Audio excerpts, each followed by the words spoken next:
اور چائنا جا کر ساری صورتحال کا بتایا۔ خیر ناظرین، زراعت پہ بات ہو یا توانائی پر بات ہو یا ایئر اسپیس پر بات ہو، باتیں تو کچھ اور ہیں۔ وہ کہتے ہیں نا کچھ تو ہے جس کی پردہ داری ہے۔ ابھی وہ کچھ باتیں ایسی ہیں جو صیغہ راز میں رکھنی ضروری ہیں، جب وہ سامنے آئیں گی ناظرین آپ کے سامنے مینوان پیش کر دی جائیں گی۔ اور اب ایرانی سفیر نے بھی یہ کہہ دیا ہے کہ امریکہ اور ایران جو جنگ ہے اس کا جو ممکنہ جو مذاکرات ہو رہے ہیں اس کا ضامن چائنا ہوگا۔ ناظرین ذرا کڑیاں ملا لیں، جب وزرائے خارجہ پاکستان میں آئے، ان کا اجلاس ہوا تو اسحاق ڈار چائنا چلے گئے، پھر عباس عراقچی پاکستان بھی آئے اور عمان بھی گئے، اس کے بعد پھر وہ عباس عراقچی چائنا چلیں گے۔ صدر ٹرمپ چائنا جا رہے ہیں، اور صدر ٹرمپ کے بعد شہباز شریف چائنا جا رہے ہیں۔ اب ذرا ایرانی سفیر کی وہ بات کہ جو انہوں نے کہا کہ امریکہ اور ایران کے درمیان جو ممکنہ مذاکرات ہو رہے ہیں ان کا جو ضامن ہے وہ چائنا، وہ میں نے آپ سے کہا نا ناظرین ذرا کڑیاں ملا لیں کہ سارے چائنا جا رہے ہیں، تو آپ ذرا اندازہ فرما لیجئے کہ سپر پاور کون ہوا؟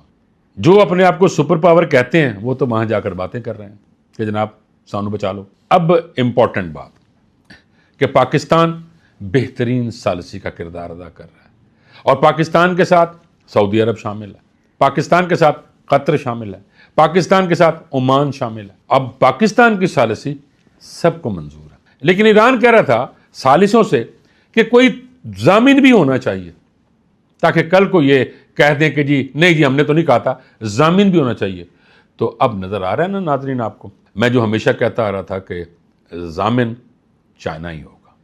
اب جو خبریں گردش کر رہی ہیں کہ صدر ٹرمپ کچھ دیر کے لیے نور خان ایئر بیس پر رکیں گے، تو ناظرین کیا صدر ٹرمپ نور خان ایئر بیس تک ہی محدود رہیں گے؟ کیا وہ بریک جرنی کے لیے رک رہے ہیں؟ اب ذرا دیکھیے ناظرین، آپ نئے ہرمز کو کھلوانے کے لیے نیٹو ممالک بھی بیچ میں کود پڑے۔ اب فرانسیسی ایٹمی طیارہ بردار بحری جہاز چارلس ڈی گول بحیرہ احمر پہنچ چکا ہے، جبکہ برطانیہ نے بھی مشرق وسطی میں اپنا جنگی بحری جہاز HMS ڈریگن بھیجنے کا اعلان کر رکھا ہے، جبکہ ایران تو دو ٹوک یہ کہہ چکا ہے چاہے سامنے امریکہ ہو، برطانیہ ہو یا فرانس ہو، اگر وہ حرکت کریں گے تو ہم نہیں بخشیں گے۔ ناظرین آپ نے دیکھا ہوگا باسکٹ بال کہ وہاں پہ جب بال کسی کھلاڑی کے ہاتھ میں ہوتی ہے تو وہ پھر کبھی کسی کے ہاتھ میں چلی جاتی، کبھی کسی کے ہاتھ میں، کبھی کسی کے ہاتھ میں، اور پھر ایک ٹیم کے ہاتھ میں جب آتی ہے تو وہ فوری طور پر باسکٹ میں ڈال دیتے ہیں۔ اسی طرح ناظرین جو مذاکرات والی بات ہے وہ سعودی عرب کی کورٹ میں گئی، قطر کی کورٹ میں گئی، رشیا کی کورٹ میں گئی، عمان کی کورٹ میں گئی، اور پھر پاکستان کی کورٹ میں آئی تو پاکستان نے پھر اس تمام چیزوں کو سامنے رکھتے ہوئے، ان سارے کھلاڑیوں کو سامنے رکھتے ہوئے وہ جو بال ہے وہ چائنا تک پہنچا دی ہے۔ اب چائنا کس وقت اس کو باسکٹ میں ڈالتا ہے۔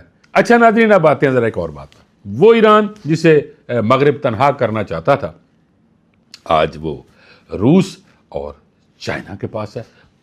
یعنی جس حد تک امریکہ ایران پر دباؤ بڑھا رہا ہے وہ اتنا ہی طاقتور بن کر ابھر رہا ہے۔ اب ذرا توجہ فرمائیے کہ جو روس ہے اس نے جدید ترین ٹیکنالوجی اور جنگی طیارے ایران کو فراہم کر دیے ہیں، جو خطے میں طاقت کا توازن برقرار رکھنے میں مددگار ثابت ہوں گے۔ ٹرمپ کے دورہ چین سے پہلے بیجنگ یہ واضح کر چکا ہے کہ وہ ایران کو گرنے نہیں دے گا۔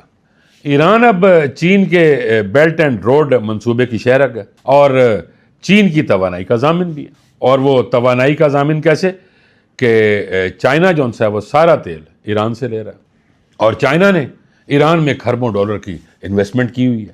اب ذرا غور فرما لیجیے نا ناظرین، اسی بات کو جو میں کر رہا ہوں اس کو ذرا آگے لے کے جا رہا ہوں کہ ایران آپ نے ہرمز سے جو بھی وہاں سے گزر رہا ہے، جو وہ ٹول دے رہا ہے وہ یوان میں دے رہا ہے، ڈالر میں نہیں۔ اب آپ بھی جو میں بات کر رہا تھا کہ توانائی کا بھی ضامن ہے، تو تیل بھی جا رہا ہے اور ساتھ یوان بھی جا رہے ہیں، اور ڈالر کے بغیر ہونے والی تجارت امریکی پابندیوں کا جو تابوت ہے اس میں آخری کیل ثابت ہوگی۔ ناظرین آخر میں یہ ضرور کہوں گا کہ ایران نے جو یہ نئی دنیا بنا دی ہے، اس دنیا میں اب ایک چیز تو ثابت کر دی ایران نے کہ اب دنیا ایک سپر پاور کے اشارے پر نہیں چلے. ایک نیا عالمی بلاک بن چکا ہے جو ویسٹ کے سامنے سینہ تان کر کھڑا ہو گیا. اب تو ناظرین بڑے بڑے تجزیہ کار اور ماہرین اس بات پر متفق ہو گئے کہ امریکہ کی جو میکسیمم پریشر والی جو پالیسی ہے نا، اس نے ایران کو مزید طاقتور بنا دیا. اور اندازہ فرما لے وہ طاقتور کیسے ہوا کہ وہ رشیا اور چائنا کی گود میں جا کے بیٹھ. اب یہ ٹرائیکا عالمی معیشت اور سیاست کے نئے قواعد لکھنے جا رہے ہیں. کون سی ٹرائیکا؟